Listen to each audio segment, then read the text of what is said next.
développement fixés par l'ONU, où ici, on constatait que un développement social et un développement environnemental étaient importants. Le respect de ces deux piliers était important également, mais on ne faisait pas encore le lien avec l'économie.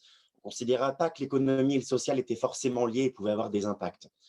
Et on s'en est rendu compte, et ça a été développé notamment en 2015 avec les 17 objectifs du développement durable, les fameux ODD, comme on les appelle, où ici, on prend bien en considération tous les enjeux d'une société, adressés à tous les acteurs, qu'ils soient publics, privés ou associations, afin de se développer durablement.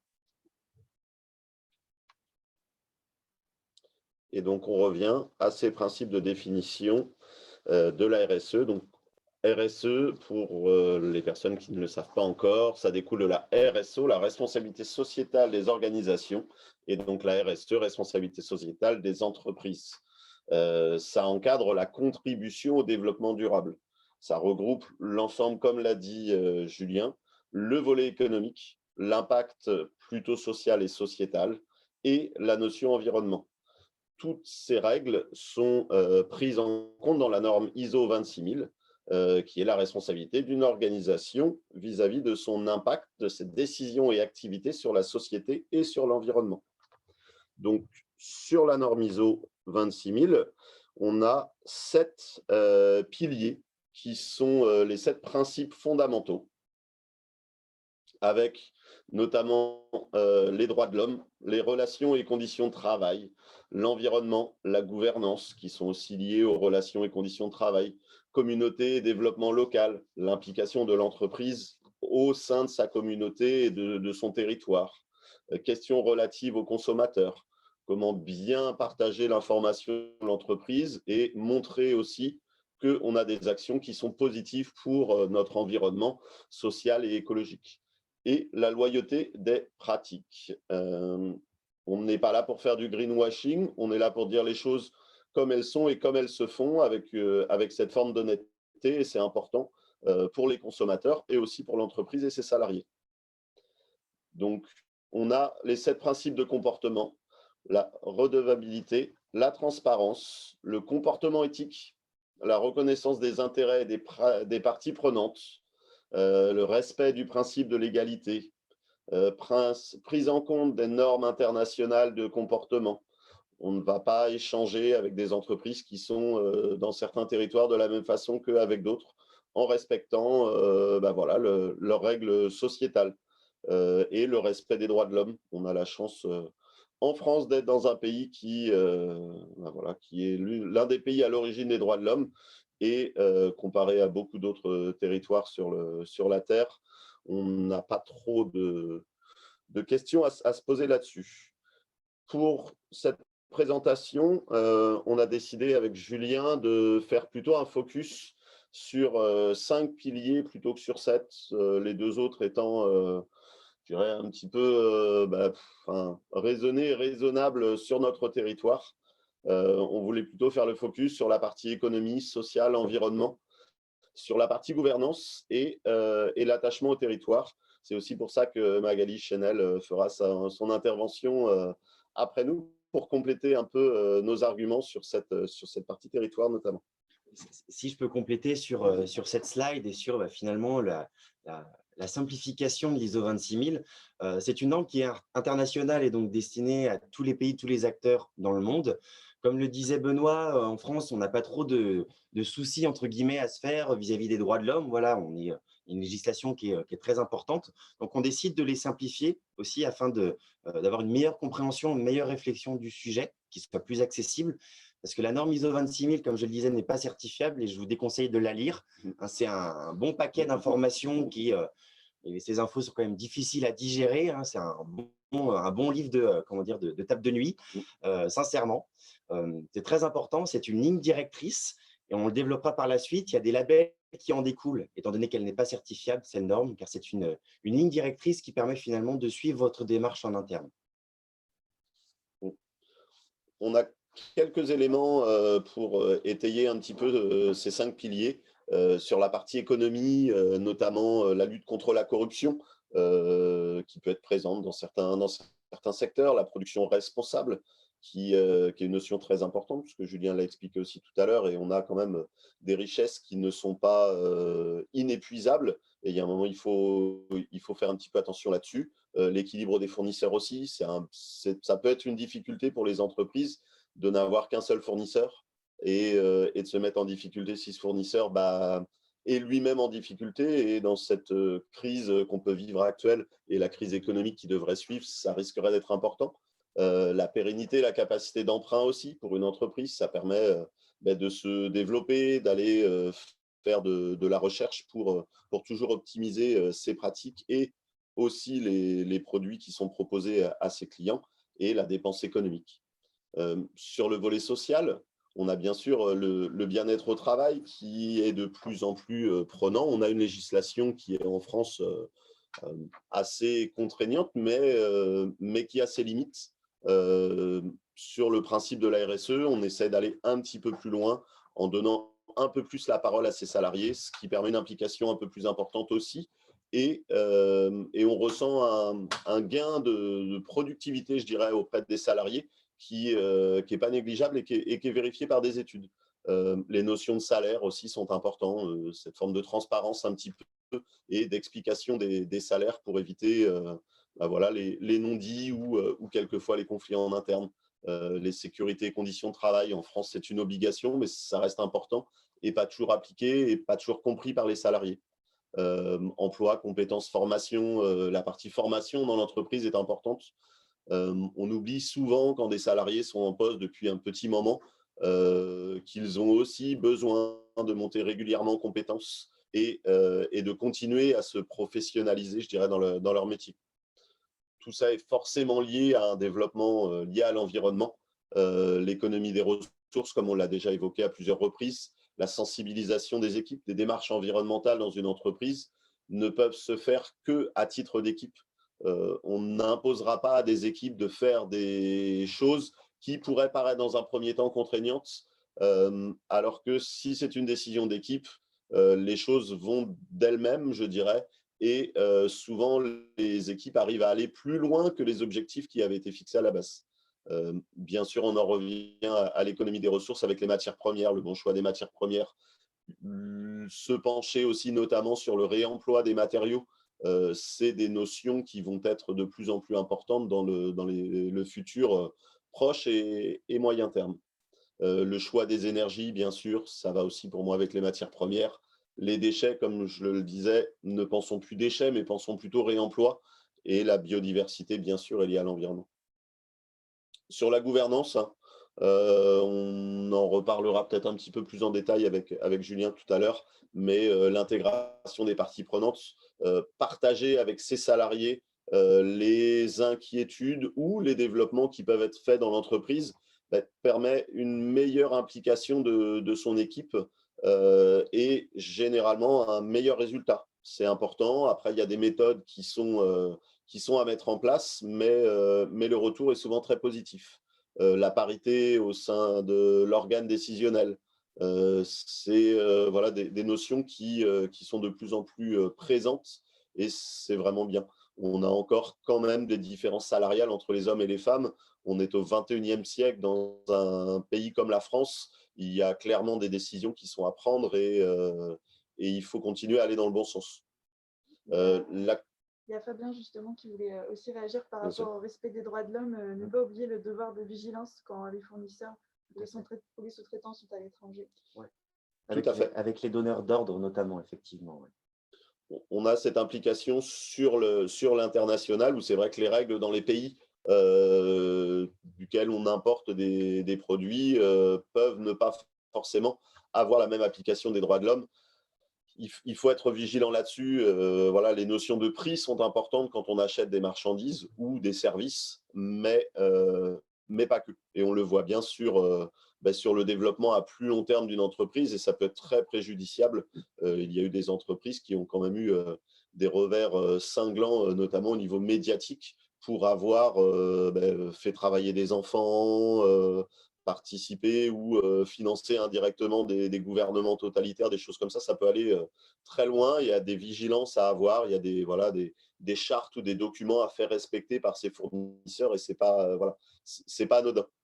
Je rebondis du coup sur cette partie de communication interne et externe, puisque tout est lié. Une meilleure communication interne vous permettra de mieux communiquer en externe et de faire mieux comprendre votre entreprise à vos clients potentiels aussi. Et la transparence, bien entendu, et la redevabilité. Je ne vais pas y arriver sur ce mot, ça fait 2 fois que je tique. Sur les notions de territoire, on a bien entendu, et on le fait notamment très souvent sur Activest, on essaie de développer ces notions un petit peu de circuit court, je dirais. Travaillons ensemble entre entreprises de l'écopole. On a plus de facilité à mieux s'entendre avec des entreprises qui sont voisins, peut-être dans notre rue ou dans la rue voisine, plutôt que d'aller travailler avec des entreprises qui sont à l'autre bout du monde. Ça permet d'avoir une meilleure réactivité, d'avoir un meilleur impact aussi sur le territoire et de limiter nos impacts, notamment environnementaux, l'impact carbone et autres qu'il peut y avoir. Travaillons ensemble. On a la chance, nous, d'être sur un territoire d'activité qui compte quasiment 600 entreprises, plus de 13 500 salariés. C'est une aubaine. Faisons de tout ça une force. L'engagement associatif, Activest est une association. On a participé à différentes actions sur les territoires qui nous entourent. On a aussi créé le PT. Je fais une petite parenthèse autour de la course qu'on n'a pas pu faire en 2020. On espère, voilà, on a des petites annonces pour 2021. Il n'y aura pas de course comme dans le passé sur 2021. Mais on n'oublie pas ce projet qui est aussi un projet associatif autour des entreprises de l'écopole. L'investissement du réseau, ça va avec le partenariat, ça va avec l'implication et l'ancrage sur le territoire. L'achat responsable, je l'ai déjà un petit peu participé sur les partenariats. Voyons autour de nous plutôt que d'aller chercher plus loin ou à l'autre bout du monde.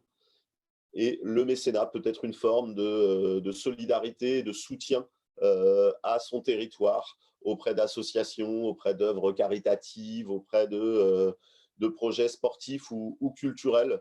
Il y a différentes formes de dons possibles pour les entreprises. Le mécénat en est une, c'est une forme un peu cadrée, mais toutes ces formes rentrent dans ces piliers qui sont la fondation de la RSE, de la responsabilité sociétale des entreprises. Julien? Si je peux compléter éventuellement sur notamment le pilier gouvernance, à savoir que la gouvernance, c'est un des piliers les plus importants, même s'ils sont tous égaux aussi sur cette représentation. Car la gouvernance, eh bien, on parle de direction, d'organes décisionnels, mode de gouvernance, intégration des parties prenantes, comme a pu le dire Benoît. Mais on parle bien également finalement de la portée de la démarche RSE au sein de l'entreprise. Et il s'est avéré, et c'est vrai, c'est vérifié, qu'une démarche RSE qui n'est pas portée par la direction et qui n'est pas véhiculée au sein des équipes des collaborateurs, c'est une démarche RSE qui est vouée à disparaître. C'est une démarche RSE qui perd sa flamme, qui perd sa dynamique. Et si évidemment la démarche n'est pas portée par la direction, elle ne sera portée par personne. D'où le fait qu'un engagement de la direction est très important. Et on parle également de réglementation. Benoît a parlé de la sécurité des conditions de travail, la prise en compte, par exemple, à hauteur de 50% des titres de transport pour les salariés. Transport en commun, c'est une obligation, la réglementation. La RSE, c'est l'idée d'aller au-delà de la réglementation. Parce que simplement la respecter, ce n'est pas faire de la RSE. C'est d'aller au-delà de la réglementation pour avoir bien en tête aussi que l'entreprise, elle est dans un écosystème, elle est au sein d'une société et que l'entreprise et la société sont interdépendantes. L'entreprise exerce une influence sur la société et la société exerce une influence sur l'entreprise. Elles exercent une influence mutuelle. Merci pour cette précision, Julien. On va enchaîner du coup. Je te laisse reprendre la main sur cette partie. Oui. Alors, il y a différentes études qui ont été menées justement sur la perception des démarches RSE, de la responsabilité sociétale des entreprises au sein des entreprises et plus particulièrement des PME et ETI par cette étude qui a été réalisée par la BPI. Donc ici, on a 4 groupes de dirigeants qui sont donc ressortis de cette étude, à savoir qu'au sein de ces 4 groupes, on a les convaincus à hauteur de 25% des répondants. Donc pour eux, pour les convaincus, la RSE, c'est un levier de compétitivité, c'est un levier de performance, d'amélioration continue qui permet d'intégrer l'entreprise dans une démarche de progrès et qui permet également de remporter différents marchés, d'opportunités d'affaires. La deuxième catégorie, on a les sociaux engagés à hauteur de 20%. Ici, les sociaux engagés considèrent la RSE comme un moyen de fédérer les hommes et de renforcer l'engagement, mais ils sont tournés vers le pilier social. Ils considèrent la responsabilité sociétale de l'entreprise comme un axe purement social, où on travaille sur les conditions de travail, les politiques salariales, etc., plutôt que sur l'environnement ou sur la gouvernance. Le troisième groupe, à hauteur de 30% des répondants, nous avons les sceptico-favorables. Ici, on n'a pas de conviction forte au sujet de la RSE. Ils sont favorables, mais il manque finalement un élément pour les faire basculer vers les convaincus ou vers les sociaux engagés. Ils ne sont pas très loin finalement de basculer en faveur d'une démarche RSE. Et on a les sceptico-réfractaires, ici à hauteur de 25%, le quatrième groupe. Donc ici, la RSE, globalement, elle est vue comme une contrainte, une démarche supplémentaire qui alourdit le quotidien, la charge de travail et le planning du dirigeant et des équipes, et qui n'est pas signe de performance ni levier d'amélioration continue. Pardon. Où en sont les entreprises actuellement? Ouais. Alors, concernant cette deuxième étude qui a été également menée par la BPI, donc on s'est intéressé aux dirigeants dans la première étude. Ici, on s'intéresse, après la perception, on s'intéresse à la mise en place des démarches RSE au sein des PME ETI en France. Parmi les répondants, on a 50% des PME ETI qui déclaraient avoir une démarche RSE. Donc, avoir une démarche RSE, ça se qualifie de différentes façons. Parmi ces 50%, 26% d'entre eux ont une démarche structurée autour d'un plan d'action, car une démarche RSE, comme je le disais, c'est une démarche d'amélioration continue, donc c'est une démarche qui évolue au cours du temps et constamment. Donc, elle nécessite aussi d'être structurée et cadrée par un plan d'action éventuellement. Donc 26% d'entre eux l'ont fait, d'entre elles, pardon, les PME ETI. 24% de ces 50% ont une démarche RSE, mais elle est peu formalisée. Finalement, elle est développée au quotidien, mais pas nécessairement dans un plan d'action. Mais c'est une démarche RSE qui est quand même véhiculée en interne. Et 50% des autres PME ETI n'ont pas de démarche RSE, dont 41% d'entre elles n'ont pas de démarche, mais on met en place des actions RSE ponctuelles, éparses, au quotidien, entre différentes actions. Et 9% d'entre elles n'ont rien mis en place. Ici, on n'a pas d'action en faveur d'une démarche RSE ou d'une stratégie responsable. Et on n'a pas évidemment de plan d'action ni de suivi régulier des actions menées. Ce qui est quand même à noter là-dessus, Julien, c'est qu'on a plus de 90% des entreprises qui, au final, font de la RSE, certaines fois en ayant conscience de le faire et certaines fois sans forcément le savoir. Mais la majorité des entreprises ont quand même des démarches qui sont mises en place. Ce qui manque souvent, ce serait peut-être une coordination et une forme de stratégie globale Oui. pour aller dans le bon sens et peut-être aller un petit peu plus loin sur les démarches. C'est ça. Et quand on travaille, que ce soit Benoît et moi, avec des entreprises qui veulent s'engager dans une démarche RSE, eh bien, elles arrivent, elles viennent nous voir et disent non, non, mais moi, la RSE, j'en fais pas du tout, des actions, j'en mène absolument pas, mais j'ai envie de m'engager. En fait, on se rend compte qu'au fur et à mesure de la discussion, et l'entreprise s'en rend compte également, eh bien, finalement, des actions RSE sont mises en place. Il y en a forcément. On en trouve toujours, que ce soit des quick wins, donc ces petites actions qui sont réalisées au quotidien très facilement, très rapidement, ou des actions qui peuvent prendre plus de temps, qui demandent plus d'énergie, plus d'investissement, car il y a aussi cette notion, la RSE n'est pas une dépense, mais bien un investissement. C'est important de l'avoir en tête. On a bien un retour sur investissement, entre guillemets, même si j'aime pas trop lier la RSE à ce terme-là. Mais comme on a vu, elle améliore la performance économique d'une entreprise. Les salariés sont plus fiers de leur entreprise et on va le développer notamment dans la slide suivante. Et le petit point qui pêche, je dirais, régulièrement sur les entreprises qu'on peut rencontrer, c'est surtout la mise en avant de ces démarches RSE. Bien communiquer sur ces actions qui sont positives pour l'entreprise et la société sont un point fondamental de sa démarche RSE. Et les clients potentiels de l'entreprise sont de plus en plus sensibles. Il y a une sensibilité sur les marchés publics, puisque maintenant, il y a certaines fois même des obligations. Ouais. Julien pourra développer un petit peu plus sur cette partie, s'ils sont vraiment spécialisés là-dedans. Mais c'est des valeurs très importantes. On est, comme on le disait, sur les bénéfices, puisque la RSE n'est pas une charge, mais un investissement. Et on l'a évoqué tous les deux dans les commentaires qu'on a pu faire. Des chiffres vraiment clés qui sont ressortis de différentes études. 70% des salariés souhaitent être davantage impliqués dans la démarche RSE de leur entreprise. C'est vraiment une volonté des équipes d'entreprise de vouloir participer au développement de l'entreprise, d'être beaucoup plus impliqués et de se sentir investis Et quand ils le sont, ben, on le voit bien après, les écarts de performance économique, plus 13% entre une entreprise qui met en place une pratique RSE et celle qui ne l'ont pas fait. 13%, on est quand même sur un potentiel à 2 chiffres qui n'est pas négligeable. 90% des salariés engagés dans les actions RSE sont fiers de leur entreprise. On le voit bien, beaucoup d'entreprises ont des difficultés pour recruter pour différentes raisons. Il faut aussi se poser la question en interne, qu'est-ce que véhicule l'entreprise et pourquoi il n'y a pas forcément cette fierté. La RSE est un très bon levier pour fédérer les salariés et pour donner vraiment cette valeur un petit peu, je dirais, qu'on retrouve beaucoup sur les PME-PMI, mais cette notion un petit peu familiale et solidaire que peuvent avoir les salariés avec l'organe de décision de l'entreprise. Et pour compléter sur ces chiffres et sur l'aspect social d'une démarche RSE, l'aspect sociétal, vous avez certainement entendu parler du manifeste étudiant pour un réveil écologique. Donc, Benoît parlait de recrutement des talents, des candidats au sein d'une entreprise. Il y a des milliers d'étudiants de grandes écoles de commerce, d'écoles d'ingénieurs qui ont décidé de signer en fait une sorte de pétition, une charte. Et de par leur signature, en fait, ils s'engagent à ne pas intégrer une entreprise qui ne s'engage pas en faveur d'une démarche RSE ou en faveur des piliers du développement durable. Donc finalement, ces entreprises sont obligées, contraintes, positivement, entre guillemets, à s'engager et à s'améliorer à défaut de pouvoir recruter.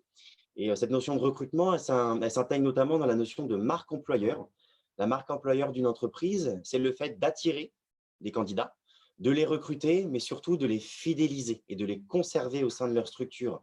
Et aujourd'hui, c'est ce qui est difficile à réaliser pour les grands groupes, les multinationales qui recherchent, ou même des PME-ETI, qui recherchent en fait des talents, des candidats, mais qui n'arrivent pas à les conserver parce que tout simplement, l'aspect financier du travail, la finalité économique du travail, eh bien, n'est plus seulement présente. Aujourd'hui, les salariés recherchent un sens dans leur travail, recherchent du collectif, et finalement, le seul salaire qui tombe à la fin du mois, au début du mois, ne suffit plus pour les satisfaire, entre guillemets.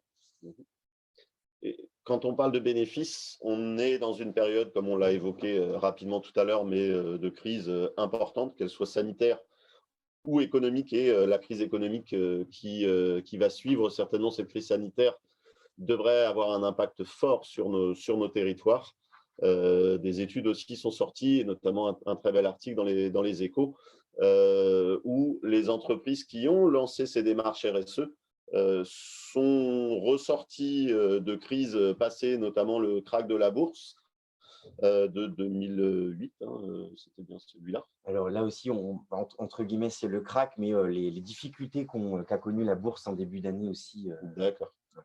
Et sur ces impacts, l'étude a montré que les entreprises qui avaient fait ces démarches RSE ont mieux résisté à la crise parce que on a, comme on l'a dit avant, une implication plus importante des salariés, une flexibilité du coût potentiel des salariés pour une réactivité plus importante quand il y a un problème à régler, une sensibilité aussi avec potentiellement des ressources qui ont été sourcées à proximité de l'entreprise, donc beaucoup moins de difficultés pour les approvisionnements.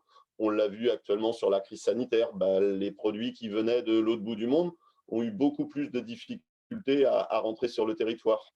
Nos gouvernements européens ont aussi dit qu'il fallait réimplanter sur le territoire européen un nombre d'industries qui avaient disparu dû à la mondialisation.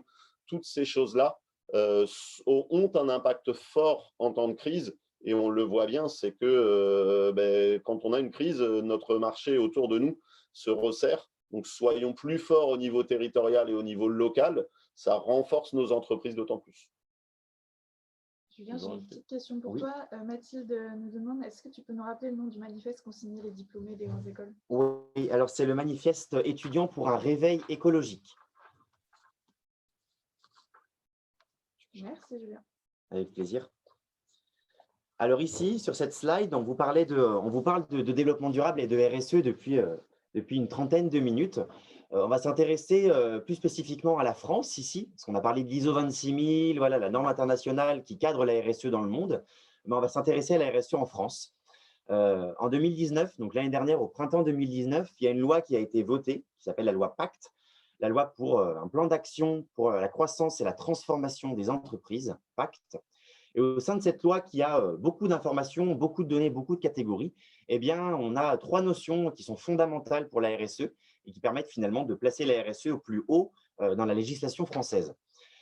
On a 3 niveaux d'engagement qui sont intégrés au sein de cette loi. Donc, vous avez cette fusée qui permet de représenter ces niveaux d'engagement avec le premier niveau, le niveau 1, la base de la fusée, qui s'adresse à toutes les sociétés.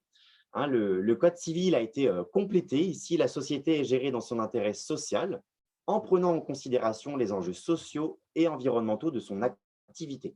Donc ici, toutes les entreprises ont subi cette modification qui n'est pas contrainte. On n'a aucune vérification, aucune évaluation. C'est juste une modification au travers de l'article 1883 du Code civil. On passe au deuxième niveau d'engagement. Ici, le deuxième niveau d'engagement s'adresse aux entreprises volontaires.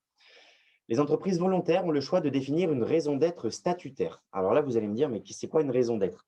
On peut passer éventuellement à la slide suivante. Je vais jongler entre les différentes slides pour vous expliquer. La notion de raison d'être, c'est le pourquoi de l'entreprise. Alors là, vous allez me dire, c'est très conceptuel, j'ai un petit peu de mal à comprendre. Souvent, les entreprises savent ce qu'elles produisent, donc le quoi. Ici, vous avez la représentation du what, du how et du why. Donc concrètement, c'est le quoi, le comment et le pourquoi. Elles savent ce qu'elles produisent, elles savent comment elles le produisent, avec quel process, avec quels moyens, mais elles ne savent pas nécessairement pourquoi elles le produisent. Et le pourquoi, finalement, c'est le projet global de l'entreprise, c'est son utilité sociétale. Pourquoi aujourd'hui je propose tel ou tel service? Pourquoi aujourd'hui je fabrique tel ou tel produit? Et ce pourquoi, il est au cœur d'une démarche RSE, cette notion de raison d'être. Et cette raison d'être, du coup, comme je le disais sur la slide précédente, elle est intégrée dans la loi Pacte. Et les entreprises ont le choix de définir une raison d'être statutaire, donc de l'intégrer au plus profond dans le marbre de leur statut. Et vous l'avez notamment dans l'article 1835 du Code civil. Les statuts peuvent préciser une raison d'être, constituer des principes dont la société se dote et pour le respect desquels elle entend affecter des moyens dans la réalisation de son activité. Donc ici, l'entreprise intègre son pourquoi, son utilité sociétale dans ses statuts. Et nous, on considère que la raison d'être, c'est la ligne directrice d'une démarche RSE. C'est ce qui définit l'entreprise, comme je le disais, et c'est ce qui permet de fédérer les collaborateurs autour d'un objectif commun, d'une ambition commune, le pourquoi du projet de l'entreprise. Et le troisième niveau d'engagement, qui découle de la notion de raison d'être, ici, c'est la qualité de société à mission, le niveau le plus élevé de la loi Pacte, adressé aux entreprises également volontaires. Ici, dans ce troisième niveau d'engagement, dans la législation française, on complète la raison d'être, donc le pourquoi de l'entreprise, comme je vous le disais, avec des objectifs sociaux et environnementaux associés. Et l'entreprise, en obtenant cette qualité de société à mission et en validant ces objectifs sociaux et environnementaux, eh bien, elle s'engage à atteindre ces objectifs et à faire valider publiquement par un organisme tiers indépendant qui vient l'auditer l'atteinte de ces objectifs. Donc, c'est un engagement assez fort étant donné que cette mission, donc ces objectifs sociaux et environnementaux, sont également intégrés dans les statuts de l'entreprise.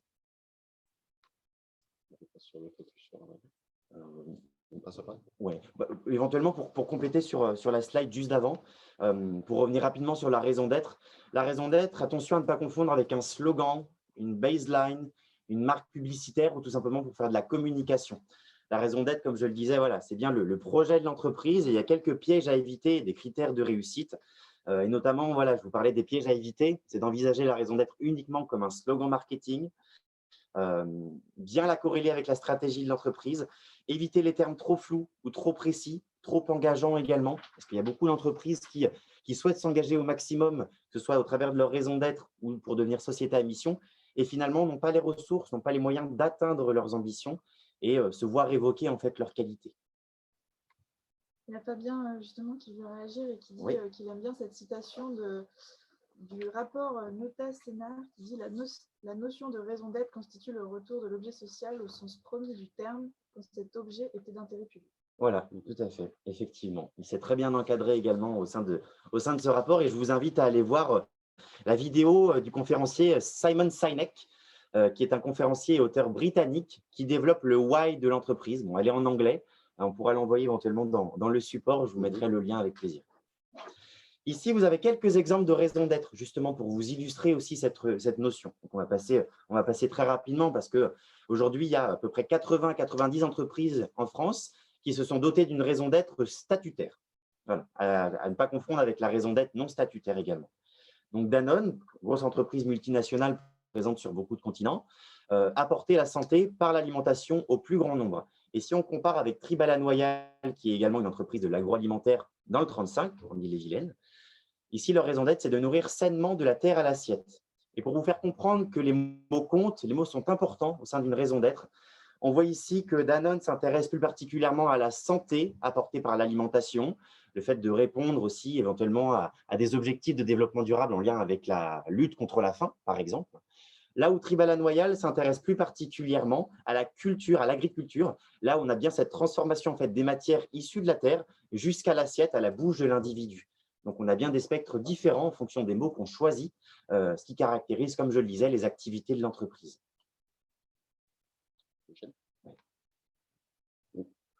Comme on l'a évoqué à plusieurs reprises, il y a une forme de labellisation qui est possible pour valider un petit peu toutes ces actions qui peuvent être mises en place. Il y a différents niveaux. Ces labels s'appliquent à différents secteurs d'activité. On s'appuie sur un référentiel pour structurer sa démarche, ce qui est intéressant dans cette forme de labellisation. Ça permet aussi de faire évaluer sa démarche par un tiers, de voir et de valider aussi potentiellement sa stratégie, la cohérence des mises en action. La mise en place d'une dynamique de progrès aussi sur le long terme, de voir si la stratégie est effectivement valable et dans la finalité et le but que l'entreprise souhaitait atteindre. Et aussi cette forme de crédibilité de la démarche qui est de plus en plus demandée aussi sur notamment les appels d'offres sur les différents territoires et autres. Ça permet aussi de valider les bonnes pratiques qui sont mises en place dans l'entreprise. Comme on l'évoquait aussi, la plupart des entreprises ont des démarches RSE, quelquefois un petit peu incohérentes, mais il y a déjà des bonnes pratiques qui sont faites. Ça permet de les cadrer et de les décupler dans l'entreprise. Et aussi de montrer à ces équipes salariées et dirigeantes que ces démarches sont prises en compte par l'entreprise et on les valorise au sein de l'image de l'entreprise, qui est quand même très important. Et de donner une lisibilité vers l'extérieur, comme je l'évoquais tout à l'heure, souvent, la chose qui pêche un petit peu, c'est la communication sur ces actions qui peuvent être menées.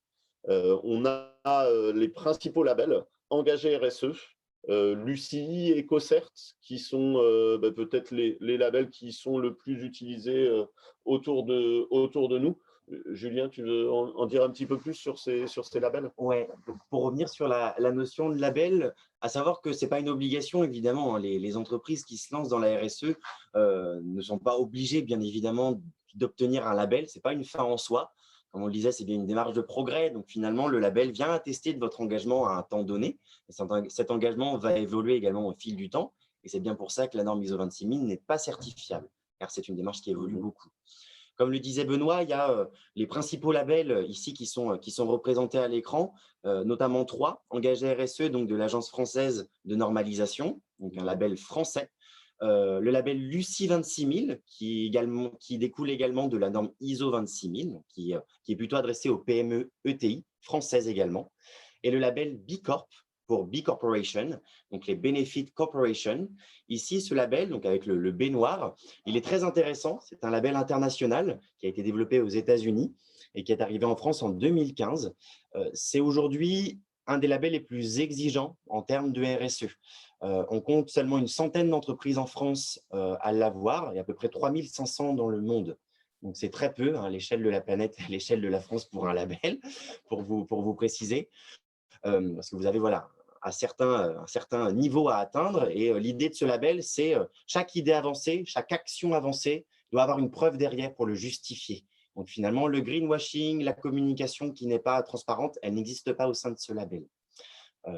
Mais comme je le disais, ce n'est pas une obligation. Vous faites le choix de vous labelliser ou non, ou de vous faire évaluer par un organisme type Vigeo Eiris ou Bureau Veritas sur la norme ISO 26000. Julien, j'ai une question, une interrogation de Fabien qui demande où en est-on des considérations RSE dans les AOS, marché public? Alors, je pense que c'est Fabien, c'est ça? Oui. Qui doit faire référence aux appels d'offres dans les marchés publics. Au sein de l'agence, on a plusieurs compétences. Donc, comme je le disais, la stratégie responsable et également les marchés publics, la commande publique. Et c'est vrai qu'en fait, on se rend compte que les critères environnementaux, les critères sociétaux, l'engagement territorial est de plus en plus demandé dans le cadre d'appels d'offres et de réponses à appels d'offres. Et ben, finalement, il y a des entreprises qui sont contraintes, et je pense que c'est une bonne transition avec ce que je vais vous dire par la suite, qui sont contraintes en fait de s'améliorer si elles veulent répondre à des appels d'offres et si elles veulent les décrocher. Donc finalement, aujourd'hui encore, on a un pourcentage assez faible, hein, on est entre 5 et 10% sur la note globale adressée aux critères RSE, aux critères environnementaux, dans le cadre de la réalisation du marché, de l'appel d'offres. Donc, ce qui pousse évidemment les entreprises à s'engager. Et ici, on a deux catégories d'entreprises, si je peux préciser. Les entreprises qui évoluent parce qu'elles sont contraintes de le faire, dans le cadre d'appels d'offres, dans le cadre de leur partenariat avec leurs fournisseurs ou avec des clients qui demandent aussi des engagements assez importants. Et les entreprises qui le font parce qu'elles ont envie de le faire de façon authentique, de façon transparente, parce qu'elles ont envie de s'améliorer, elles ont envie de s'intégrer dans un schéma d'amélioration continue et d'engager leurs collaborateurs également dans cette démarche. Donc, on peut avoir deux types principaux d'entreprises sans évidemment rentrer ou cocher des cases ou mettre les entreprises dans des catégories particulières. Si vous avez des questions, n'hésitez pas. On va bientôt passer la main à Magali après pour parler plutôt de la partie EIT. Mais n'hésitez pas, il y a le petit chat ou la converser. Quand vous allez en bas de votre page, vous avez cette barre d'outils qui s'affiche. Certains l'ont déjà fait et on a répondu au fur et à mesure. Si vous avez d'autres questions, n'hésitez pas à les poser maintenant, ou sinon on pourra toujours aussi y répondre à la fin ou plus tard. Et pour faire la transition du coup avec la partie de Magali et la CCI Ille-et-Vilaine, la RSE, pour conclure entre guillemets sur notre partie avec Benoît et moi, c'est pas l'idée de cocher des cases, hein. On va pas être là à cocher les cases sur une feuille. Bon, ben, c'est bon, j'ai travaillé ma politique salariale, j'ai travaillé ma gestion des déchets et le traitement, j'ai travaillé sur le déplacement de mes collaborateurs sur le trajet domicile-travail. L'idée, c'est déjà le fait de s'intégrer dans une démarche RSE, c'est preuve d'engagement. On ne vous demande pas d'être les meilleurs, et le label d'ailleurs Bicorp l'évoque très bien. L'idée, ce n'est pas d'être les meilleures entreprises du monde, mais d'être les meilleures entreprises pour le monde. Et quand on parle d'être meilleure entreprise pour le monde, on parle d'ancrage territorial et de développement territorial, de synergie avec les différents acteurs d'un territoire. Et Magali va nous en parler dans le cadre notamment de l'écologie industrielle et territoriale. Merci Julien, c'est une très très belle transition. Bonjour à toutes et à tous. Donc effectivement, on en sait un petit peu plus sur la RSE. Donc là, on va un peu s'orienter de la définition de l'EIT et surtout aussi vous parler du retour d'expérience qu'on a en fait sur l'Écopole Sud-Est et qui sera illustré par le témoignage de Benoît Renaud, directeur QHSE chez Ouverture Fiduciaire, qui a été l'un des premiers à être un acteur de l'économie, de l'écologie industrielle et territoriale sur notre territoire. Du coup, c'est Benoît qui va passer les slides, je crois, hein. C'est exactement ça. Ah, Donc, super, merci Benoît. pas assez vite. Voilà, je suis là pour toi, Magali. Super. Alors, donc, du coup, déjà, donc, je suis Magali Chenel, je suis conseillère entreprise à la CCI Ille-et-Vilaine. Je m'occupe particulièrement justement de l'EIT. Et un deuxième volet qu'on va développer en ce début d'année qui va être sur la stratégie d'achat durable. On en a parlé tout à l'heure, hein, notamment avec le devoir de vigilance. Il y a plein de choses en fait autour des achats. C'était aussi une part importante. Et il y a avoir un quiz qui va être mis en ligne dans les jours prochains. Donc là, pour l'instant, le lien que vous allez avoir, c'est sur le quiz existant qui est sur la performance globale des achats. Mais bientôt, vous allez vraiment avoir un quiz sur la performance achat durable. Vous allez avoir aussi parce que le support de présentation, comme on a vu dans les conversations, vous êtes transmis à la fin de ce webinaire et je vous ai mis justement toute l'offre en fait développement durable que la CCI peut vous apporter. Donc, je fais un petit coucou à Loïc et Nathalie qui sont présents aujourd'hui sur ce webinaire. Voilà, donc vous avez l'offre complète de la Chambre de commerce et d'industrie sur la partie développement durable. Donc, slide suivante, Benoît.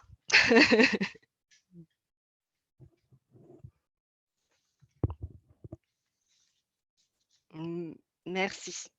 Donc, comme on a vu tout à l'heure, Tu peux encore recliquer 3 fois ou 4 fois parce que ça pas voilà, il y a un petit bug, c'est pas grave. Hop, voilà, on va le faire dans l'autre sens.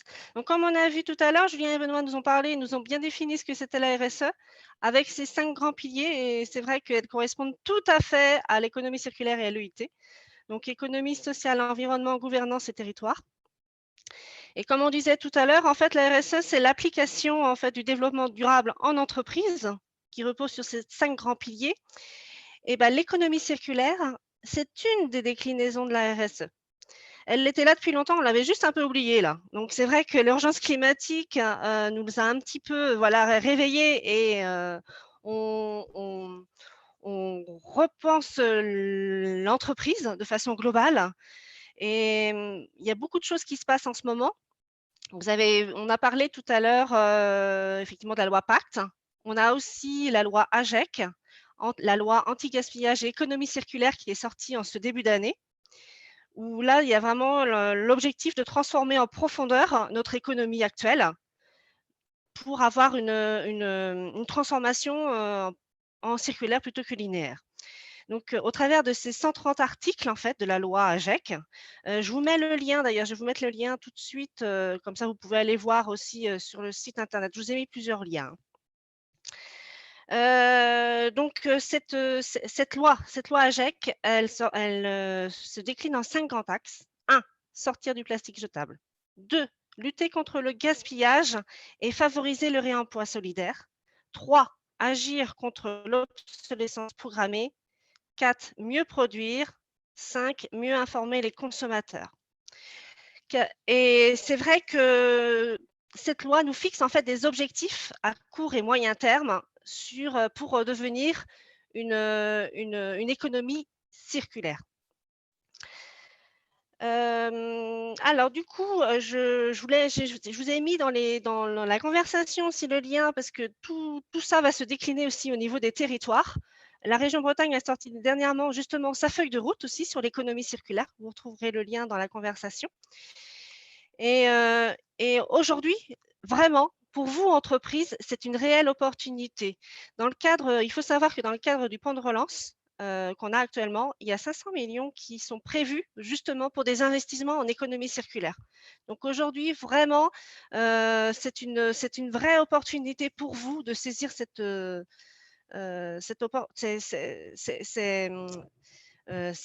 projets en fait, d'investissement autour de l'économie circulaire. Du coup, qu'est-ce que je voulais vous dire aussi? Donc, oui, alors, qu'est-ce que c'est l'économie circulaire? Donc là, vous avez vu, c'est un schéma que j'ai fait un petit peu que j'ai retrouvé et qui était parlant par rapport pour aborder le sujet de l'EIT. Donc, l'économie circulaire, en fait, ça consiste pour l'entreprise à produire des biens et des services de manière durable en limitant la consommation et le gaspillage des ressources de l'approvisionnement à la fabrication jusqu'à sa consommation finale. Donc, c'est pour un modèle plus circulaire, plus sobre et plus durable. Donc, on oublie finalement le modèle linéaire qui était d'extraire, fabriquer, consommer, jeter pour en fait une boucle plus circulaire. D'ailleurs, c'est vrai qu'on en a parlé tout à l'heure, on ne parle plus de déchets aujourd'hui. Dans l'économie circulaire, on parle d'une gestion des ressources dans un cycle en fait économique perpétuel. Donc, mais l'économie circulaire, c'est pas que ça. On a tendance à réduire en fait à la gestion des ressources, mais c'est beaucoup plus fort que ça en fait. C'est aussi une source inépuisable en fait de compétitivité. Quand on commence à travailler en fait sur son modèle économique pour le repenser en circulaire, on se rend compte en fait qu'on identifie énormément de leviers économiques. Donc, c'est aussi de la performance et faire de l'économie circulaire, c'est aussi faire de la performance économique. C'est aussi une meilleure gestion des risques. On en a parlé aussi tout à l'heure. Je pense que de savoir d'où viennent nos produits et savoir comment ils vont être consommés et comment ils vont finir dans leur fin de vie, ça, c'est aussi la partie gestion des risques. Et après, c'est bien sûr de la création de valeur. On se rend compte aussi que si on optimise notre gestion des ressources, bien, on fait aussi travailler, on intègre l'inclusion sociale au travers de l'emploi solidaire et aussi, on fait de la dynamique territoriale. Donc, l'économie circulaire repose sur 7 grands axes. L'approvisionnement durable, l'écologie industrielle et territoriale, qui est notre sujet d'aujourd'hui, et on va en reparler tout à l'heure, l'économie de la fonctionnalité ou l'économie d'usage. On a la consommation responsable, l'éco-conception, le réemploi et le recyclage. Moi, j'aime bien ce schéma parce que justement, dans cette représentation, on parle de flux. Vous avez vu, il y a 3 grands piliers, flux, économie et usage. Et l'EIT, effectivement, l'écologie industrielle et territoriale, c'est avant tout une gestion optimisée des flux sur un même territoire. Et donc, du coup, l'EIT est avant tout, effectivement, des flux de ressources. Alors, de matière, d'énergie, d'eau, mais aussi des hommes. Et c'est avant tout, l'EIT, c'est pour moi avant tout une histoire de bon sens pour optimiser au mieux ces flux sur un même territoire. Une approche plutôt opérationnelle, on a parlé de quick win tout à l'heure, mais c'est vraiment ça en fait. Hein. Les premières démarches d'écologie industrielle et territoriale, c'est des quick wins. On va échanger de la palette, on va échanger des bonnes pratiques. Eh bien ça, oui, c'est des actions qui sont rapidement en fait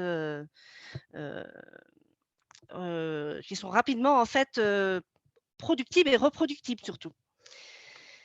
Mais il y a aussi des choses un peu plus stratégiques. Par exemple, j'accompagne également le pôle sud-ouest de Rennes Métropole qui couvre la Jeannet, Mivois, Touches-Tizon et le Vallon. Et là, il y a un vrai projet aussi de création d'une offre de services mutualisés pour les entreprises, donc pour la performance des entreprises et aussi pour les salariés. Donc tout ce qui est autour en fait des services aussi aux salariés. Donc l'EIT contribue, on peut dire, l'EIT contribue à l'économie circulaire qui contribue à la RSE. Donc c'est une histoire de boucle qui est toujours en mouvement et l'un contribue à l'autre.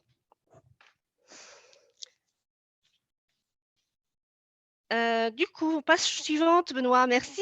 Voilà, donc une nouvelle représentation encore d'un schéma d'économie circulaire. Mais c'est aussi, en fait, c'est pour un peu aborder concrètement pour vous en tant qu'entreprise. Par où commencer quand on veut faire de l'EIT? Eh bien, il faut repenser son modèle déjà. Donc, première étape, repenser. Repenser pour réduire la consommation de vos ressources et préserver les écosystèmes existants. Donc, préserver toutes vos parties prenantes. Alors, qu'est-ce que je voulais vous dire par rapport à ça? Donc, c'est aussi repenser son modèle, c'est aussi identifier des acteurs économiques locaux qui peuvent contribuer à ce changement de modèle. Donc, par exemple, quel est aujourd'hui déjà mon écosystème? Quelles sont mes parties prenantes? Donc ça, c'est déjà une première interrogation. Est-ce que mes voisins en font partie? Est-ce que je peux moi-même apporter des solutions à mes voisins? Est-ce qu'on peut faire des choses ensemble? Donc là, c'est la première déjà interrogation. Et après, il faut aussi optimiser ces ressources. Première étape, utiliser les produits plus fréquemment. Donc, le taux d'occupation, on va dire, des équipements.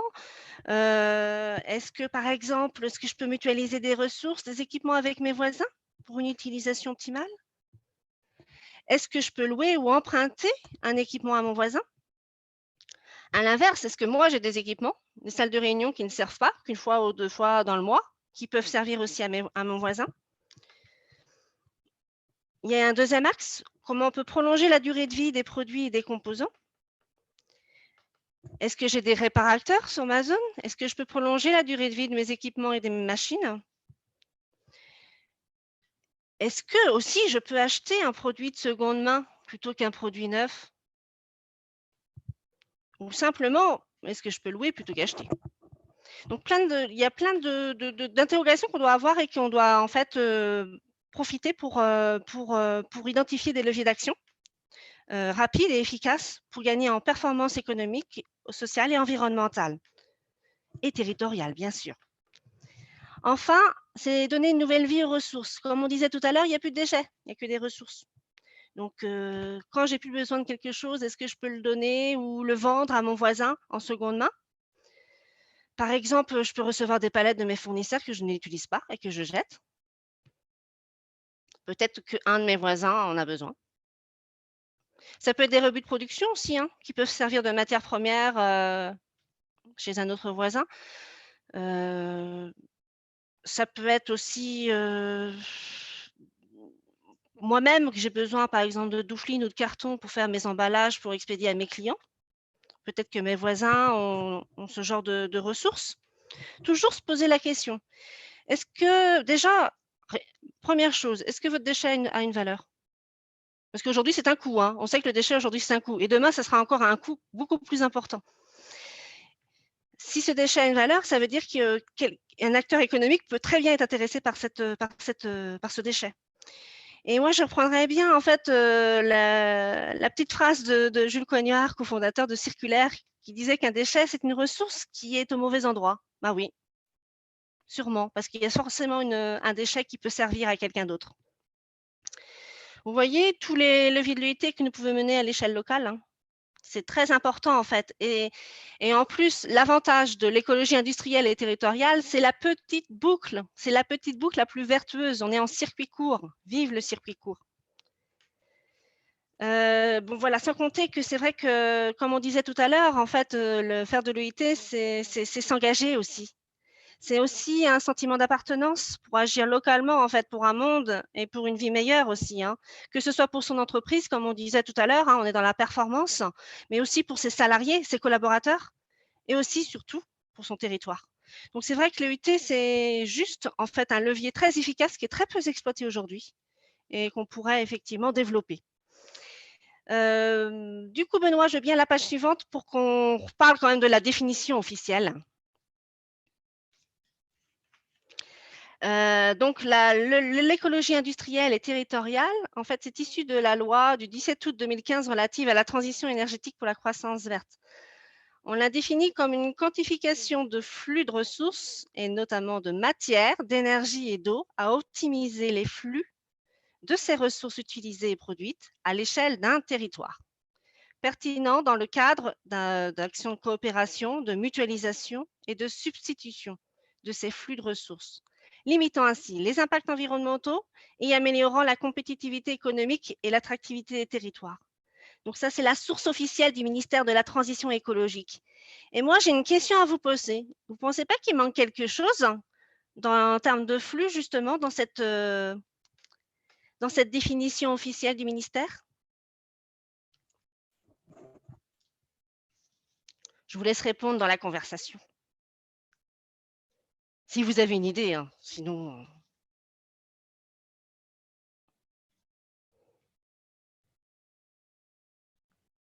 Ah, les flux financiers, c'est pas mal, Mathilde.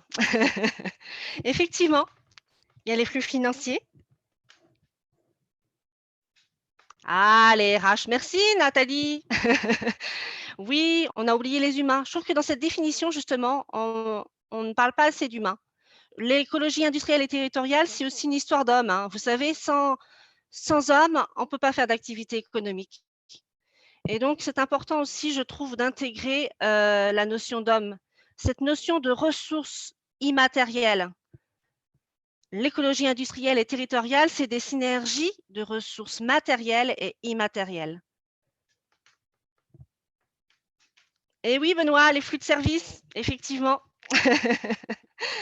Alors, on appelle aussi l'écologie industrielle et territoriale des symbioses industrielles. Ça, c'est un terme québécois on retrouve de plus en plus, hein, dans les médias, voilà, c'est un mot qu'on utilise de plus en plus.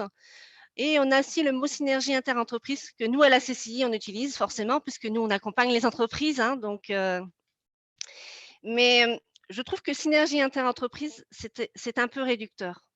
Parce qu'en fait, l'écologie industrielle et territoriale, c'est beaucoup plus important que ça. C'est un écosystème composé d'acteurs économiques qui sont larges.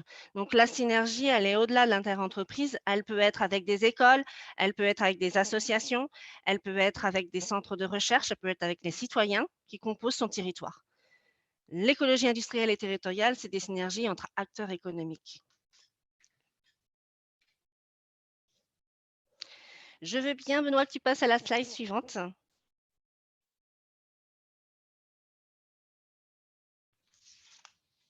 Alors voilà, donc nous, à la CCI, en fait, on a effectivement intégré ce focus homme. Donc, on essaie de faire une vision 360 en fait, de tous les flux potentiels qu'on peut partager avec ses voisins, à la fois sur la notion de matière, la notion d'énergie, la notion d'homme, comme on disait tout à l'heure, et la notion de territoire. Voilà, donc je vais passer brièvement sur ces choses-là, mais on essaie de faire une vision effectivement 360 de tous les flux potentiels qu'on peut avoir avec ses voisins.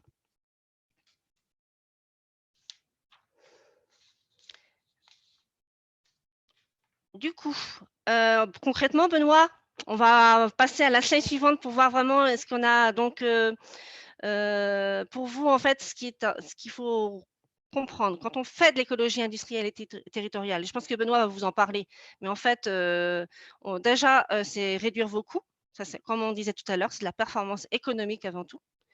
On optimise nos ressources déjà, donc forcément, il y a un impact coût. Vous économisez aussi dans vos consommations. On a parlé des matières, mais aussi l'énergie, les déplacements, le temps humain. C'est de l'économie de consommation. Vous avez également, comme on disait tout à l'heure, on ne parle plus de déchets, donc on parle de ressources. Donc vous avez un gisement, en fait, un gisement potentiel de ressources très importantes qui peut vous apporter de la performance économique, environnementale et sociale, parce que ces ressources peuvent effectivement contribuer à l'emploi solidaire ou à contribuer effectivement à de l'ESS.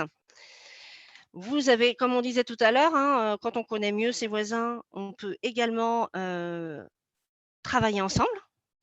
Donc, il y a cette notion d'opportunité de business, en fait, entre ses voisins.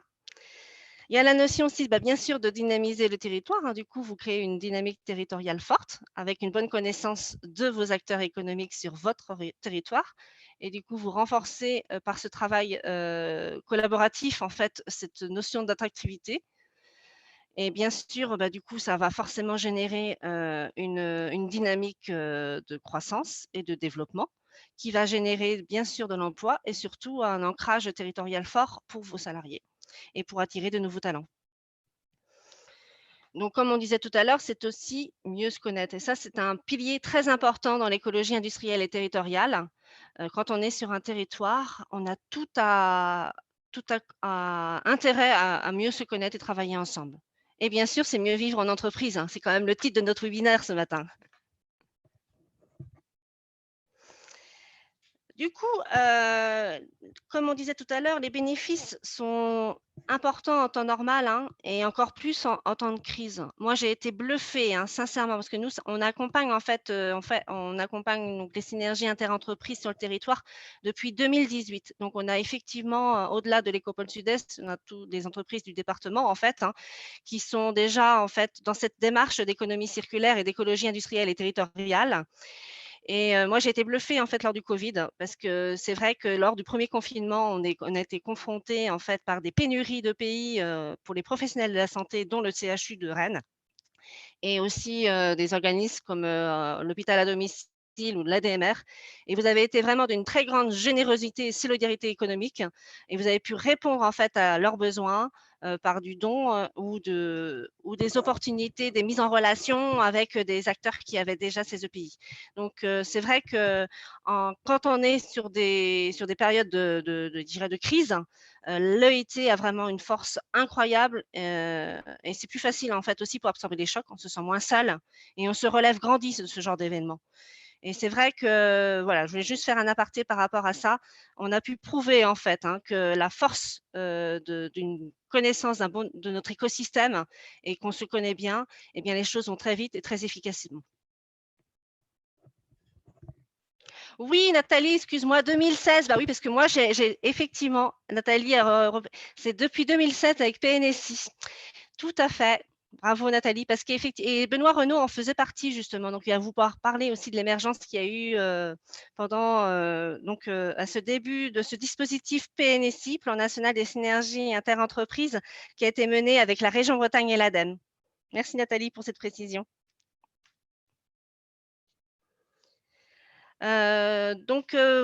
Concrètement, sur le focus sur l'EIT, sur l'Écopole Sud-Est, donc en fait, comment ça se passe concrètement? On envoie en fait une invitation auprès des entreprises de la zone pour les convier à l'organisation d'un atelier de synergie inter-entreprise, un atelier d'affaires qu'on appelle, qui est composé d'une quinzaine d'entreprises pour construire en fait les premières synergies. Synergie de substitution et synergie de mutualisation. On va en reparler tout à l'heure. Donc, on a déjà mené deux opérations sur la zone, donc un en 2018, un en 2019. Et il y a une troisième opération qu'on a menée en ce début d'année, avant justement ce confinement, qui a eu lieu donc le 4 février dernier, chez Auberture Fiduciaire, justement, dans les anciens locaux Brossette, pour ceux qui connaissent. 16 entreprises ont participé à cette troisième opération. Benoît, je veux bien que tu passes à la slide suivante. Voilà. Donc, comment ça se passe concrètement? Sur ces 16 entreprises, il y a une rencontre individuelle qui est menée pour, en fait, détecter les besoins et les offres de synergie potentielle à partager avec ses voisins. Donc là, par exemple, sur cette opération, sur les 16 entreprises, il y a eu 232 flux détectés, et ce qui donne une moyenne à peu près de 14-15 flux par entreprise. On voit qu'il y a une répartition assez tripartite. Il y a trois types voilà, il y a un tiers je propose, un tiers je recherche, et un petit peu plus de je veux mutualiser. Là, on voit aujourd'hui sur cette zone-là, il y a beaucoup de choses autour de la prestation. C'est de l'achat de prestations, ce qui n'est pas illogique. C'est quelque chose qui est assez récurrent sur toutes les nouvelles zones qu'on peut avoir, les achats de prestations. Donc, on parle de formation obligatoire.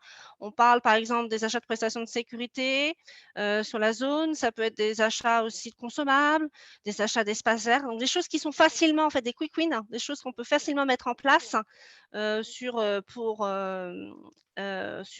la zone, en fait, et pour gagner en performance économique et environnementale.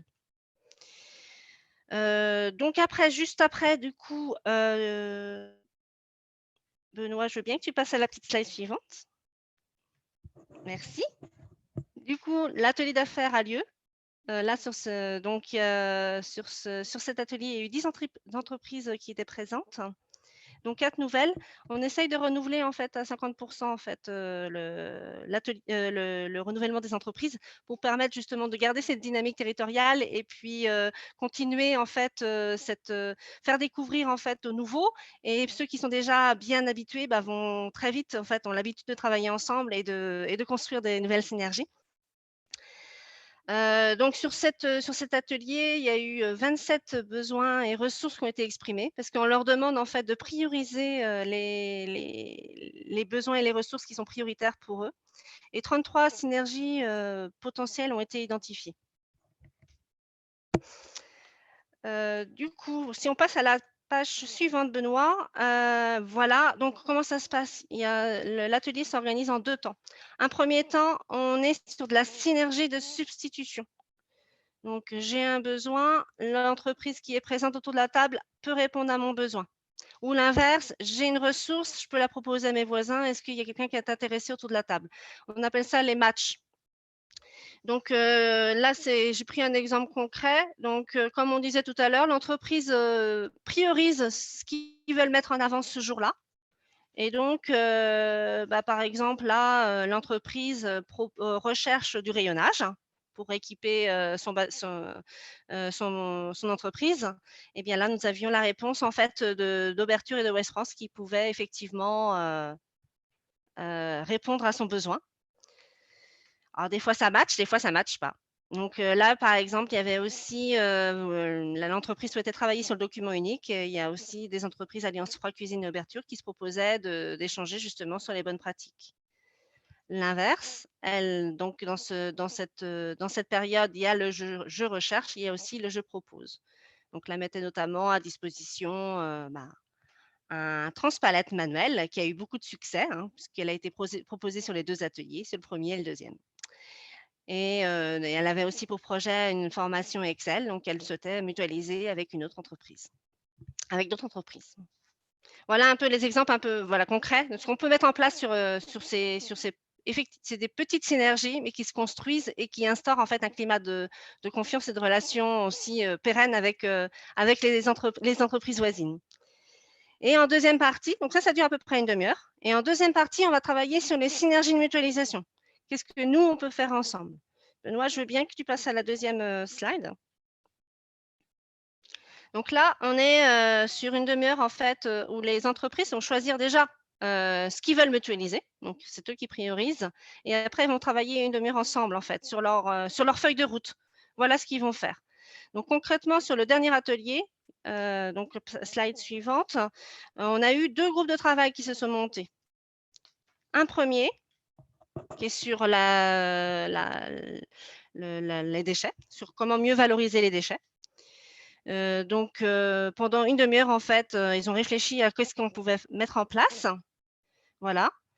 Et il y a eu un deuxième groupe qui a été mené aussi. C'est sur la partie mobilité, organiser un groupe de travail mobilité pour échanger sur les bonnes pratiques également. Et voilà, et proposer des actions sur la zone. Donc, et à l'issue de cet atelier, ils se sont dit, bah, on se revoit. Et ils ont fixé tout de suite la date du 4 mars, qui est donc pour faire un premier travail de groupe. Donc, il y a lieu chez Classroute pour pouvoir justement aller plus loin et continuer en fait à voilà, mettre en place le plan d'action finalement. Hein. Nous avions eu en plus la chance d'avoir Marie-France Perron qui était qui est votre chargée, je dirais, sur la partie gestion des déchets sur Rennes Métropole, qui a pu donner aussi une meilleure connaissance des solutions qu'offre aussi Rennes Métropole en matière de gestion des déchets. Donc, cette action, en fait, a été menée conjointement avec la CCI Ille-et-Vilaine et Activest. Et moi, ma mission s'est arrêtée là. Parce qu'effectivement, la CCI Ille-et-Vilaine, quand on travaille sur les synergies interentreprises, on travaille pour aider à mieux se connaître, à mieux connaître vos voisins et à identifier avec vous les synergies potentielles et construire les premières synergies, soit de substitution, soit de mutualisation. Parce qu'on a aussi, en fait, on a ce rôle je dirais, d'animateur, de coordinateur et de facilitateur. On est toujours là après, mais on n'est plus présent aussi physiquement sur la zone, on va dire. Et du coup, c'est Activest qui a repris le relais, en fait, sur cette période-là. Nous, on a vraiment cette métaphore, en fait, de l'abeille qui sème, et puis que vous êtes les entreprises pollinisatrices et qui y allez plus loin, justement, à la construction de votre écosystème et votre écologie industrielle et territoriale. Du coup, je vais laisser la parole à Laureline, du coup, qui va prendre le relais parce que c'est elle qui a en fait piloté les 2 groupes de travail. Donc, elle va nous en dire un peu plus de ce qui s'est passé juste après mon intervention. Voilà, donc comme l'a très bien dit Magali, une fois que ce climat de confiance a été instauré pendant les ateliers de synergie interentreprises, les entreprises elles-mêmes souhaitent être moteurs et aller plus loin dans les initiatives qu'on peut mettre à l'échelle de l'Écopôle Sud-Est. Donc de là, on a identifié 2 problématiques, on va dire problématiques ou plutôt thématiques majeures pour les entreprises, donc à savoir la mobilité et les déchets, dont Magali a très bien parlé. Et de là sont nés plusieurs projets. On s'est rencontrés donc une première fois chez Classroute, puis deux fois ensuite où on a voulu instaurer des projets. Donc, on le voit très bien à l'image. Là, c'était une rencontre justement avec plusieurs entreprises présentes. On voit Benoît Renaud pour ouverture fiduciaire. On voit West France qui était présent. On avait la petite reine également, puisque dans le cadre de ce projet mobilité, on s'est dit pourquoi pas créer un local à vélo vraiment spécialement pour l'Écopôle Sud-Est, parce que c'est vrai que la mobilité est là pour le coup une problématique majeure au sein de l'Écopôle Sud-Est qu'on voudrait éradiquer. Beaucoup de voitures sont présentes. En termes de voirie, d'aménagement, comment on peut réfléchir avec une multiplicité d'acteurs pour mettre en place des projets structurants et qui amènent une certaine qualité de vie au travail, mais à l'échelle vraiment du parc d'activités. Donc voilà, c'est aussi une réflexion sur une certaine communication sur la mobilité au sein de la zone, et c'est là où c'est intéressant parce que c'est les entreprises elles-mêmes qui sont vectrices de ces changements. Sur la partie déchets, peut-être que tu peux cliquer une nouvelle fois, Benoît. On voit justement qu'on a voulu mettre en place des modules de tri un peu, entre guillemets, synergiques, c'est-à-dire que ils sont faits à partir des acteurs de l'Écopôle Sud-Est. On a pris des palettes spécialisées d'ouverture fiduciaire. On les a fait fabriquer justement à partir de ces matériaux de récupération fabriqués par l'AIS 35, donc l'atelier d'insertion rennais. voilà, qui sont présents sur l'Écopôle Sud-Est, et on voudrait justement les proposer aux entreprises de l'Écopôle Sud-Est pour qu'ensuite voilà, se mettre en place un recyclage grâce à une communication, grâce à Rennes Métropole aussi qui nous donne beaucoup d'informations, grâce à la CCI qui nous donne aussi beaucoup d'informations. Voilà, faire partager par cette multiplicité d'acteurs toutes les infos pratiques un peu qu'on peut mettre en place. Ça passe aussi par un événement un peu plus spécifique, par exemple le Clean Up Day qu'on a aussi nommé Ici commence la Vilaine pour avoir un peu aussi un nom à nous. Voilà, pour mettre en place une démarche de nettoyage inter-entreprise. Et c'est là où il y a un espèce de mouvement solidaire aussi qui se met en place avec toutes les entreprises au sein de la zone. Voilà. Et pour revenir quelques instants sur la mobilité, voilà, c'est réfléchir aussi sur toutes les zones qui seraient adaptées. On voit à l'image justement l'Écopôle Sud-Est, un peu plus sur la gauche, et quand on remonte vers le haut, vers la droite, on voit la zone de la Ribourdière, et donc on voit que c'est une zone qui n'est pas forcément traversée par beaucoup de solutions plurimodales, et donc proposer un peu de nouvelles choses. Et là, les ronds qu'on voit, ce seraient justement des zones adaptées pour des locaux à vélo. Donc, c'est pour montrer que justement, on réfléchit et on met en place des projets. On en parle justement avec la collectivité, avec les communes qui composent l'Écopôle Sud-Est, donc Rennes, Cesson, Champy. Et on essaie de mettre en place des choses vraiment importantes et pertinentes pour l'Écopôle Sud-Est. Voilà. C'est bon pour moi. Et pour continuer peut-être sur ce focus, on a Benoît Renaud qui est normalement avec nous aujourd'hui sur ce webinaire, et qui lui-même met en place, qui est le directeur QHSE chez Ouverture Fiduciaire, et qui met en place beaucoup d'initiatives en lien avec la RSE, et qui participe justement aux démarches d'économie industrielle et territoriale. Donc on peut lui laisser la parole pour qu'il nous explique un petit peu, lui, comment ça fonctionne chez Ouverture Fiduciaire, comment il met en place des choses concrètement, pourquoi c'est pertinent pour lui de participer à ce type d'atelier. Benoît, tu es avec nous? Il est là. Est-ce que tu peux activer ton micro si tu veux prendre la parole? C'est bon, j'ai activé mon micro. Super, merci Benoît. Je te laisse la parole. Très bien, merci. Donc en effet, alors par où commencer? On parlait de RSE ce matin, juste pour expliquer notre démarche en une seconde. Je ne sais pas si vous me voyez à l'écran ou pas, d'ailleurs. On te voit très bien. Ok, très bien. Du coup, j'ai juste imprimé 2-3 petits éléments. Alors nous, on a choisi cette démarche RSE, c'était plutôt aussi pour fédérer. Alors, ce qui a été évoqué ce matin, c'est à la fois redonner du sens à notre démarche, parce qu'on est dans une entreprise qui était familiale, qui date de 1850 en termes d'implantation à Rennes, qui souhaite associer innovation et tradition. Mais comme je ne sais pas, si vous voyez, je préfère vous le dire, ça va faire les créations, donc à un niveau local et international. Tout ça pour dire que cette entreprise qui date depuis 1860, donc sous le nom historique Ouverture, s'est réorganisée en 1984 dans cette entité Ouverture Fiduciaire, puis a grossi, et notamment en 2010-2012, on a eu de fortes croissances au niveau de l'effectif, et on avait besoin de redonner, de garder ces valeurs familiales et ces valeurs fondatrices, cet esprit familial, pardon, à l'entreprise. Donc c'est pour ça qu'on s'est lancé dans une démarche qu'on va dire RSE, qu'on n'avait pas appelée clairement RSE en 2012. Elle s'est plutôt orientée au travers de la mise en place d'un différent nombre de systèmes de référentiels ISO. Et ce qui a fait sens, qu'on a d'abord mis en place la qualité, alors c'était vrai que c'était en 95, puis l'environnement, la santé et sécurité des salariés, l'énergie. Ce qui a fait sens, c'est de dire, voilà, on est sur un système de management intégré. On a une seule vision qui est claire, c'est d'être compétitif dans un environnement sécurisé, mais en interagissant avec notre environnement, clairement, et avec les 6 domaines ou les 7 piliers, si on veut, de la RSE, que ce soit les droits de l'homme, la santé et sécurité des salariés, l'environnement, nos consommateurs, même s'ils sont un petit peu particuliers, mais du coup, ça a complètement changé notre vision par rapport à l'approche de nos clients. Et puis, ce qui nous intéresse aujourd'hui, et ce sur quoi vous me demandez d'intervenir, aussi tout simplement la connaissance et l'interaction avec nos voisins. Et j'oublie pas, bien sûr, la partie anti-corruption pour nous, parce qu'il y a une démarche qui n'a pas été évoquée, il existe une certification aujourd'hui qui est l'ISO 37001.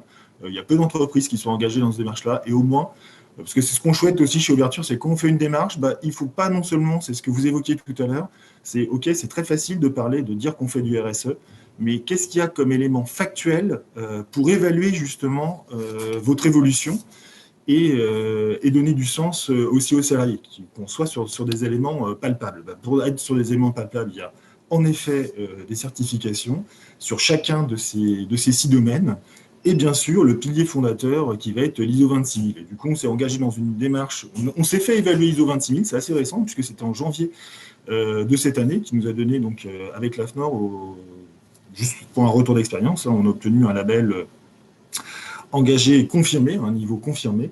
Voilà. Et du coup, depuis, on va même dire clairement que depuis février, on a vraiment une feuille de route qui est très claire vis-à-vis de cette notion de responsabilité sociétale et de programme, et aussi d'évaluation, parce que ce qui a été parlé, c'était par rapport aux 17 piliers du Global Compact, donc aussi on a une vision de quel est notre niveau de maturité par rapport aux 17 piliers du Global Compact.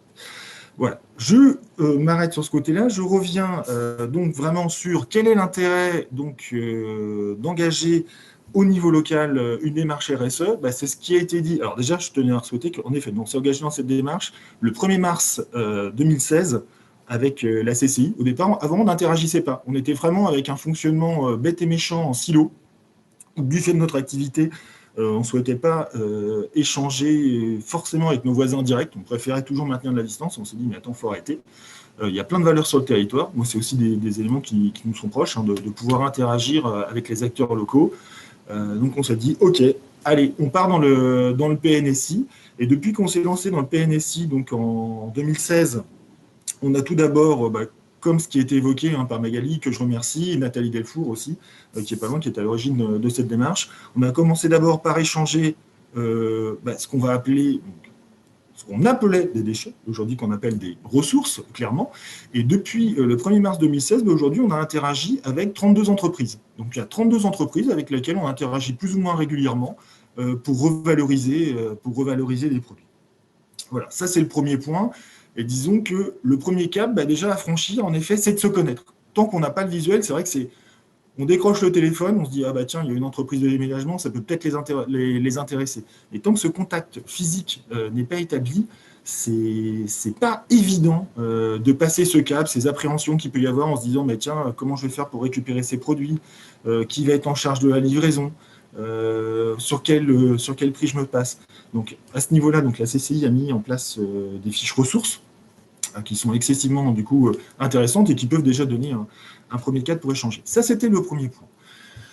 Donc c'est ça. Deuxième point qu'on a tout de suite, on a vraiment trouvé un intérêt, c'est dans l'échange, le partage d'expérience. Alors partage d'expérience, nous on l'avait lancé d'un point de vue santé-sécurité avec un groupe de responsables santé-sécurité en 2012 au travers d'un groupe qui s'appelle le GEST 35 notamment, où vous êtes tous invités à nous rejoindre, c'est gratuit. On se réunit tous les trimestres et on avait mis un petit outil très simple qu'on a pu reproduire sur le reste de la RSE, qui est basique, ça s'appelle le geste help. J'ai un vrai souci en termes de santé-sécurité, c'est simple, j'ai ma liste des participants, j'envoie un mail en disant quelle est la problématique, parce que c'est la santé-sécurité, les accidents du travail, ce n'est pas forcément un domaine sur lequel on va s'épancher naturellement. Et là, je vais obtenir en retour les retours d'expérience des participants. Voilà, ça c'est pareil, c'est un exemple simple au niveau local que l'on peut lancer au travers de ces actions. Et puis j'en viens avec les actions vraiment prégnantes qui ont été mises en place et qui sont animées par toi, Laureline, sur ces deux sujets. Donc, que vous avez vu, on a trouvé un slogan qui est super, enfin pour nous qui est super, c'est « Ici commence la Vilaine » notamment, pour sensibiliser sur les déchets, parce que je voulais surtout associer à nos actions deux acteurs très importants qui sont Sylvie Zahn de chez Ouest France et Bruno Tracou, également chez Ouest France. Et on voit qui sont nos voisins. Et avant qu'on adhère à ces programmes et qu'on se lance, avec Bruno, on n'avait jamais échangé. Et moi, ça fait plus de 10 ans que je travaille dans l'entreprise, lui aussi. On travaille à 300 mètres, n'exagérons pas, l'un de l'autre. Et avant de se lancer dans cette démarche et de rejoindre Activest sur ces actions, nous n'avions pas échangé sur ce partage de connaissances. On a d'abord commencé par parler d'économie d'énergie, où il avait ses retours d'expérience, et ainsi de suite. Et depuis, c'est des interactions qui sont régulières sur le plan mobilité, parce qu'on s'est parlé de 2 actions, donc il y avait ici Commence-la-Vilaine, et l'autre part, c'est la mobilité. Bon, c'est pareil, on a tous les deux dans nos entreprises respectives mis en place des accords de mobilité. Et bien, on a pu échanger sur nos accords de mobilité. On serait prêt également à échanger avec tous les acteurs qui souhaitent nous rejoindre, et c'est un gain de temps qui est phénoménal. Quand on parle de l'intérêt, l'intérêt pour les salariés, il est là aussi, c'est de se retrouver dans des actions simples, concrètes, qui sont en lien avec les valeurs. C'est vrai qu'aujourd'hui, l'environnement, c'est un élément important, et que ce soit avec des actions comme ça au niveau local ou bien plus engagées dans du mécénat ou autre, tout compte. Il faut pouvoir donner du sens, et en donnant du sens, on va fédérer les acteurs locaux. Il y a des éléments aussi qu'on oublie régulièrement d'évoquer, mais on a plein de ressources en termes d'universitaires, les connaissances au niveau de la région rennaise. Il y a l'université de Rennes 2 pour tout ce qui va être ergonomie.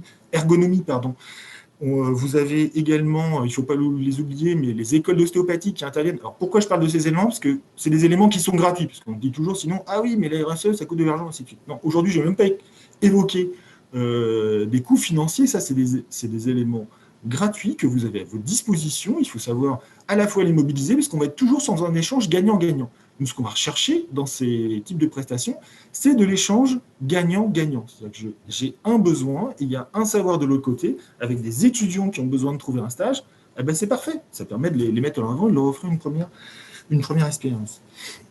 Donc, tout ça pour dire que quoi? Il y a une équipe d'Activest qui est qui est excessivement moteur dans ce domaine. Hein. On a parlé, alors c'est dommage, je viens d'apprendre que l'Écotrail, du coup, en 2021, n'aurait pas lieu, alors que là, on voulait participer massivement, mais on trouvera une autre organisation, et j'espère en tout cas que ce Clean-up Day qu'on avait appelé « Ici commence la Vilaine » verra le jour dès que le déconfinement nous permettra d'organiser ce type d'événement, parce que vous avez tous, et nous avons tous, à la fois des connaissances, des ressources, et le fait déjà d'établir, au travers des acteurs comme Activest, au travers des acteurs comme la CCI, ce premier contact visuel qu'on n'a pas forcément aujourd'hui, où là je m'adresse à une caméra sans avoir quels sont les 40 visages qui sont potentiellement en train de me scruter, c'est super important.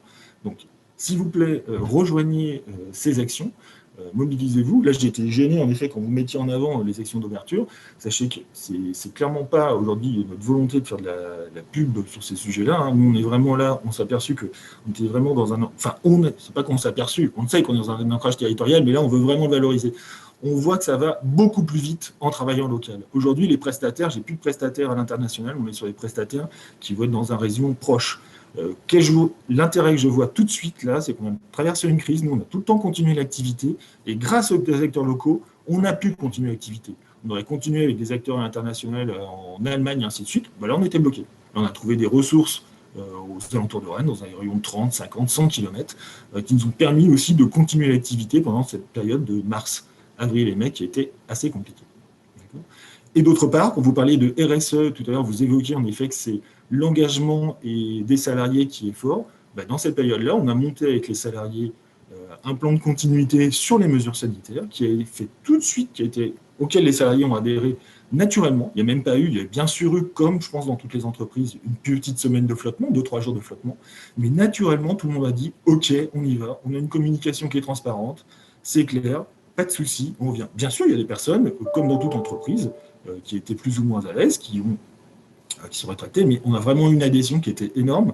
Pour vous en donner un retour, hein, là j'ai un chiffre concret, on a fait à la fin avant le 11 mai, justement, comme on était en continuité d'activité, savoir comment les salariés appréhendaient ce retour à l'activité. Et on a 98% des salariés déjà qui nous ont répondu, et ces 98% des salariés ont dit Ok, nous, pas de souci, on est d'accord, on est rassuré vis-à-vis des mesures sanitaires qui ont été mises en œuvre. Je pense qu'on n'aurait clairement pas eu ce résultat si on n'avait pas mis en place à la fois ces démarches, notamment autour d'un dialogue clairement transparent et de partage des valeurs. Aujourd'hui, ce qu'on fait, c'est partager avec les salariés, et je souhaite vraiment, aujourd'hui, c'est moi qui suis devant vous, enfin, devant la caméra, mais demain, que ça puisse être les équipes qui puissent vous témoigner les actions concrètes qu'ils ont pu mettre en place. Grâce à l'économie circulaire, qu'est-ce qu'on a fait? Le bâtiment que vous voyez à l'entrée du site, là, il a été fait par les salariés en termes de design et d'équipement avec des ressources locales. Ça a tout été trouvé sur Rennes et les alentours. On n'a pas fait travailler de boîte à l'extérieur. On a parlé aussi de sociétés, je tiens quand même à le communiquer, qui sont dans la zone industrielle. On a En Direct Service, qui est là pour répondre à tous vos besoins, qui fait travailler les salariés en réinsertion handicapée. On a parlé de l'AIS 35, pareil pour les ateliers protégés. On a parlé aussi, on n'a pas parlé encore, mais de Bobby & Co, qui est une jeune société qui se remonte sur la réutilisation pour créer du mobilier avec des palettes, avec d'autres produits. En tout cas, toujours est-il qu'il y a plein de ressources dans cette ZEDIS Sud-Est, dans Activest, et il faut simplement qu'on apprenne à se connaître pour pouvoir les exploiter de façon plus efficace. Voilà, c'est tout ce que je pouvais vous dire. Des retours d'expérience ou des actions mises, donc c'est ce que j'ai dit tout à l'heure, hein, c'est avant tout, c'est vrai que c'était, nous, aujourd'hui, c'est deux sujets, c'est le partage de connaissances, c'est la revalorisation, l'utilisation des ressources, et là, ce qu'on est en train de mettre en place et ce qu'on voudrait vraiment déboucher, c'est la création d'une nouvelle activité qui est clairement la revalorisation de nos produits en fin de vie, sous forme de nouveaux matériaux. Donc là, c'est pour ça que j'avais fait des appels à partenaires sur ce sujet, mais on est vraiment ouvert là-dessus, et ensemble, je suis sûr qu'on peut vraiment, vraiment changer notre impact. À titre d'exemple, et moi, on est vraiment prêts à partager nos retours d'expérience, et on a réduit notre impact carbone de 32% en 3 ans, donc bien au-delà de même de l'idée qu'on s'était fait, des objectifs qu'on s'était fixés, parce que vraiment tout le monde est preneur sur ce sujet. Du coup, voilà, c'est tout ce que j'ai à vous dire. Lancez-vous, n'hésitez pas, c'est gratuit, donc il faut y aller. Merci beaucoup, Benoît. Et merci Marie. Merci Laureline, merci Benoît. Merci Benoît pour partager ton expérience. J'espère que ça aura motivé d'autres personnes à nous rejoindre sur les différents groupes auxquels on participe. Mais c'est vrai que voilà, ça a lancé beaucoup de choses très intéressantes au sein de l'Écopole, et on espère les développer. On a un petit temps d'échange qui s'est quand même un petit peu réduit. On voit qu'on a tous pas mal parlé. N'hésitez pas, si vous avez des questions, à les remettre sur le chat. On restera disponible pour échanger via leur ligne par email aussi après. Si certaines personnes ont des questions à poser sur leur démarche RSE. Mais pensons la démarche RSE à l'échelle de l'Écopole sera beaucoup plus intéressant pour tout le monde. On vous remet aussi dans le chat le planning des futurs événements Activest. Il y aura les vœux d'Activest. On va essayer de, malgré la crise sanitaire, d'être toujours présent avec vous. Pour l'instant, en virtuel, on essaiera le plus rapidement possible de se retrouver physiquement tous ensemble pour discuter un petit peu. Voilà, et j'ajoute juste un petit dernier mot. Vous retrouverez la revue de presse éditée sur le support que je vous enverrai à tous à l'issue de ce webinaire. Et donc, la revue de presse très complète sur toutes les actions qui ont été menées depuis le début de ces actions. Voilà. Donc, un grand merci à Julien qui est à côté de moi de l'agence Déclic, à Magali Chenel de la CCI d'Ille-et-Vilaine. Merci à toi aussi. Et à Laureline aussi pour avoir animé et mis en place ce webinaire. On était quand même très contents de se retrouver assez nombreux. On était une petite quarantaine ce matin. On est désolé d'avoir débordé un tout petit peu, mais on est toujours présent pour vous. Donc, merci et à bientôt. Merci à tous. Très bonne journée à vous. À bientôt, au revoir. Bonne journée, au revoir. Merci, au revoir. Bonne continuation. Bonne journée, au revoir. Au revoir, merci beaucoup. Merci à vous. Au revoir, merci. Merci également. Merci beaucoup. Merci à tous. Au revoir. À bientôt.